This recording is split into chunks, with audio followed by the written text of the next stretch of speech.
আপনারা যারা iPhone, MacBook বা অন্য যে কোনো অ্যাপেল প্রোডাক্ট ব্যবহার করেন তারা নিশ্চয় এই লোগোটা দেখেছেন, কিন্তু কখনো কি ভেবে দেখেছেন কেন এই আদা খাওয়া আপেল থাকে? পুরো আপেল হতে কি সমস্যা ছিল? আজকের এই ভিডিওতে আমি আপনাদের এই খাওয়া আপেলের পেছনে থাকা রহস্য জানানোর চেষ্টা করব। আর হ্যাঁ গাইজ, এই গল্পটা অবশ্যই মজার হবে, তাই ভিডিওটা শেষ পর্যন্ত দেখতে থাকুন। 1976 অর্থাৎ 1976 সালের কথা। স্টিভ জবস এবং স্টিভ ওয়াজনিয়াক আর রোনাল্ড ওয়েন মিলে অ্যাপেল কোম্পানি শুরু করেন। তখন অ্যাপেলের প্রথম লোগোটা ছিল একদমই আলাদা, যেখানে একজন মানুষ অর্থাৎ স্যার আইজাক নিউটন গাছের নিচে বসেছিলেন আর তার মাথার উপর থেকে একটি আপেল পড়তে যাচ্ছিল। হ্যাঁ, এরকমই ছিল অ্যাপেল কোম্পানির প্রথম লোগো।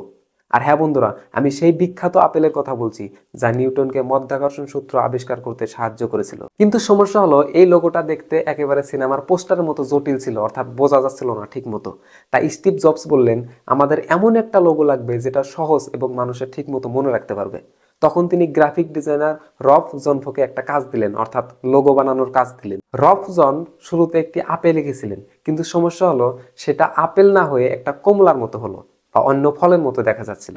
তখন তিনি একটি সহজ উপায় বের করলেন, আপেলের এক পাশে কামড় দিয়ে কেটে দিলেন। আপনাদের এমন মনে হতে পারে এটা শুধু সুন্দর করার জন্য করা হয়েছিল, কিন্তু এটা শুধু তাই নয়। সেই কামড় দেওয়া আপেলটা বাইট শব্দের মতো শোনায়, যা কম্পিউটারে BYTE শব্দের সাথে মিলে যায়।